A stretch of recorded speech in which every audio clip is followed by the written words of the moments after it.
তিনি তো একটা আর্থিক কেলেঙ্কারির বোর্ডের সভাপতি হতে চান নাই। একটা সময় বাংলাদেশ ক্রিকেট বোর্ড ফুটবল ফেডারেশনের দিকে চেয়ে হাসতো এবং আমরাই আসলে কম্পেয়ার করতাম, আমরা ক্রীড়া সাংবাদিকরাই কম্পেয়ার করতাম যে কোথায় বাংলাদেশ ক্রিকেট বোর্ড আর কোথায় ফুটবল ফেডারেশন। টাকার জন্য হাহাকারে তারা মরে যেত। এই মুহূর্তে আমি যদি বলি সুযোগ্য নেতৃত্ব, তিনি এই ফুটবল ফেডারেশনের দায়িত্বটা নেওয়ার পরে, তিনি প্রেসিডেন্ট হওয়ার পরে বাংলাদেশ ফুটবল ফেডারেশন নানান জায়গায় জটিলতার মধ্যে ছিল। একই সাথে আর্থিক অনিয়মের ব্যাপার ছিল আগের বোর্ডে। কাজী সালাউদ্দিন যখন ফেডারেশনে ছিলেন, সেই জায়গা থেকে এই জায়গায় উত্তরণ করে নিয়ে আসা।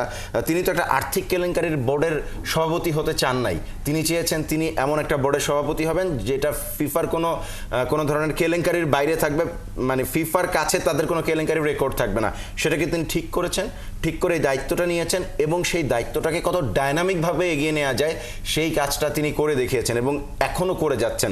একটার পর একটা সাকসেস আপনি দেখেন। তিনি বাংলাদেশ ফুটবল ফেডারেশনের যে ডিজিটাল টিম করেছেন, তিনি যেভাবে তার কমিটিটা সেট করেছেন, সব দিক থেকে আপনি ডায়নামিকের কথা, মানে ডায়নামিকটা দেখতে পাবেন বা তাদের ডায়নামিজমের উইংগুলা কিভাবে ছড়িয়েছে।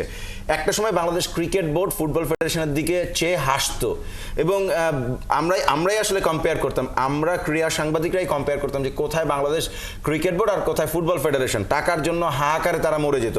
এখন দেখেন বাংলাদেশ ফুটবল ফেডারেশনের যেই ব্র্যান্ডিংটা শুরু হয়েছে, হামজা আসার পরে মানুষের দৃষ্টিভঙ্গি যেভাবে পরিবর্তন হয়েছে এবং যেভাবে আসলে বাংলাদেশ ফুটবল এগিয়ে যাচ্ছে, এই এগিয়ে যাওয়ার প্রথম স্টেপটা আসলে তাবিদ আউয়াল নিয়েছেন এবং তার সাথে আপনি ফাহাদ করিমের নাম বলতে পারেন। ভেরি গুড বিজনেস মাইন্ড, তিনি খুব ভালো করে জানেন ফুটবলও তো একটা মানে বৈশ্বিক গ্লোবাল স্পোর্টস হচ্ছে সবচেয়ে প্রিমিয়াম গ্লোবাল কন্টেন্ট, যেটাকে আপনি সবচাইতে প্রিমিয়াম ওয়েতে বিক্রি করতে পারবেন।